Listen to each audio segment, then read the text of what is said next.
welcome to another home media minefield, helping you with information to navigate the complexities of home cinema and home media entertainment.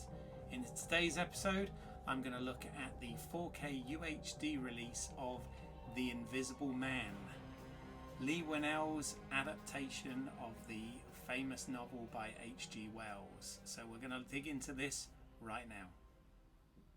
So Universal have packed this here in the UK with a 4K UHD disc and a Blu-ray disc. However, there is no digital copy available in the UK version. I believe other areas do also include a digital download with this as well. So just looking at this, it is also available on DVD and just standard Blu-ray as well, and is available on numerous platforms for streaming.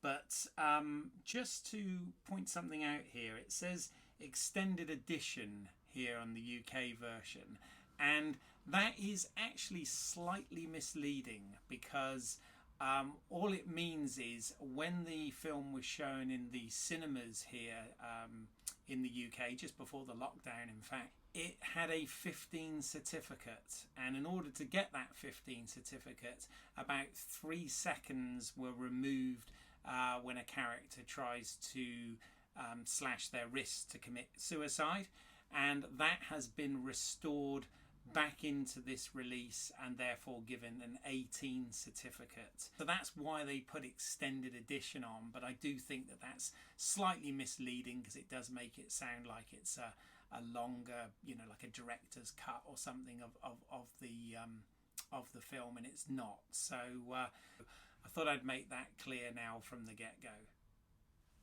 Now, in terms of the picture quality on this, this film was actually shot digitally at 4.5K on an Arri Alexa camera, but it had a native 4K transfer. So this really does completely work for 4K UHD. You get a very sharp, clear picture with a high dynamic range on that. I did watch for comparison the Blu-ray version as well, and although obviously the high def picture is still very good there, it did seem a little murky in places, and obviously the contrast levels weren't quite as good. In this particular instance, I would say that paying that little bit extra and getting the 4K version is worth it from the picture point of view. It's also fair to point out that this particular 4K works with both Dolby Vision and HDR10+.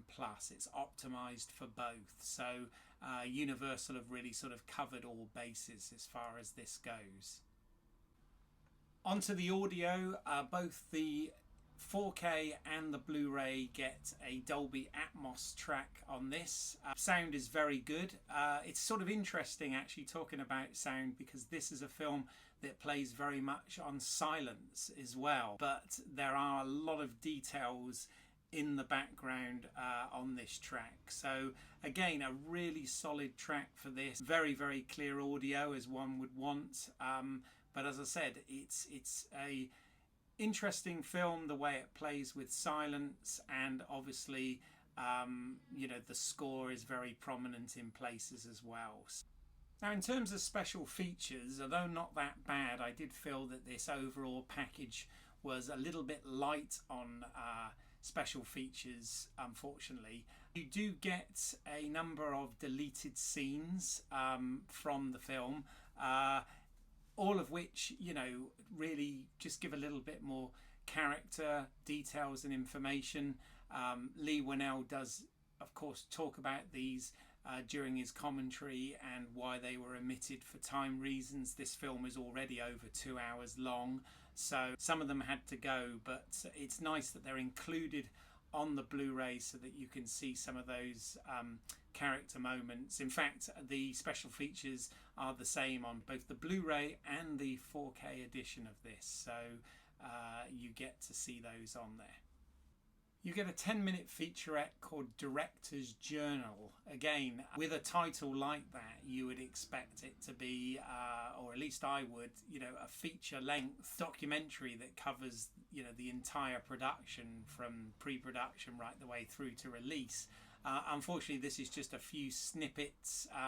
You see a little bit of Leigh Whannell on set. You see a ritual that he goes through on the first day of filming with his cast and crew, and they show a little bit from the final night of filming as well in this. But it is very brief. Leigh, does talk about the project passionately and getting involved in it.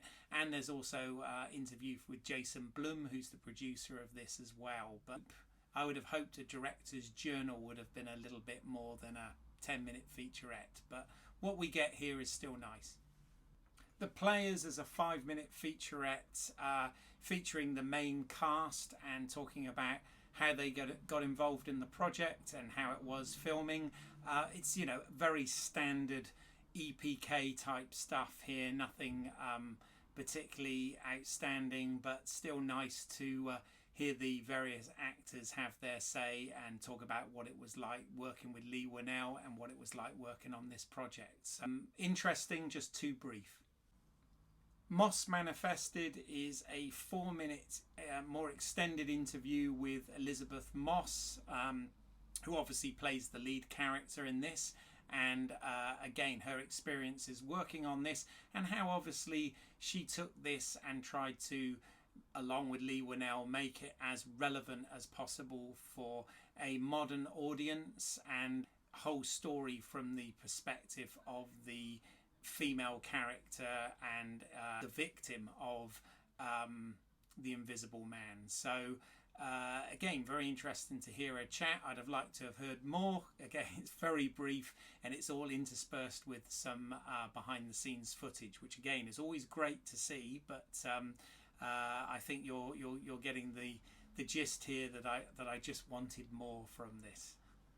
And then you get a short 3-minute piece called Timeless Terror, which is where they discuss the legacy of the Invisible Man and right from the novel to the various film and television adaptations through the years.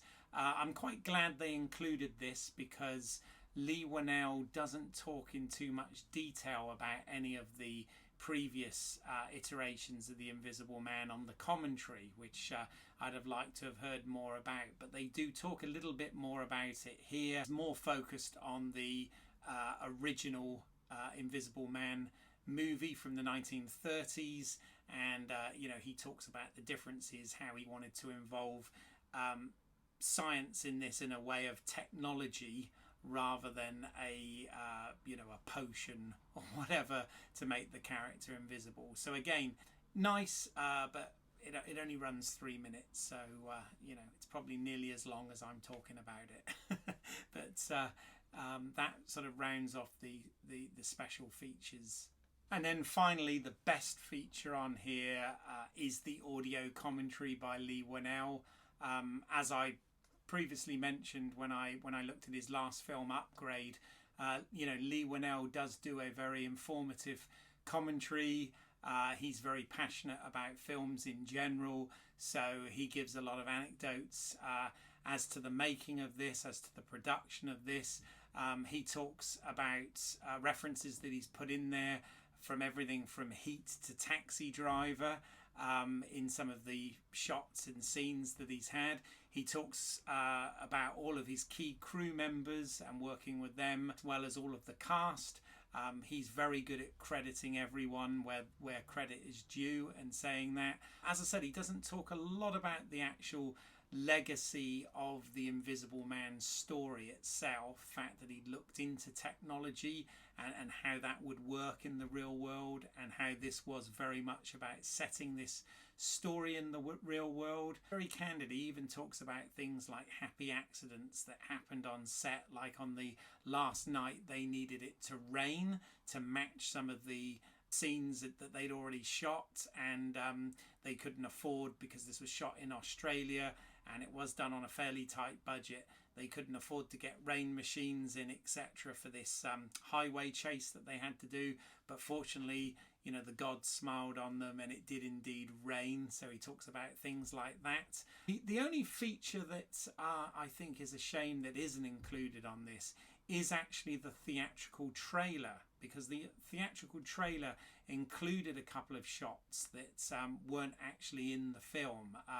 The shot of the handprint on the shower door, the phone floating as he's taking pictures, etc. And Leigh Whannell actually does talk about these particular scenes in the commentary, but as I said, the trailer is not included in the package here, and nor are those scenes within the deleted scenes. So I think that's a little bit of a missed opportunity as well. But so The Invisible Man is available on 4K UHD, Blu-ray, DVD, and available to rent, buy or stream on numerous platforms. If you're interested in getting this, there is a link down below, so please do use that. And that brings us to the end of another home media minefield. So I hope you found this information useful. If you did, please do like, subscribe and hit the bell icon so that you don't miss any moving forward. And if you've got any comments, suggestions, etc., please do the notes below and I will get to that. But in the meantime, I thank you for your time today and I will speak to you next time.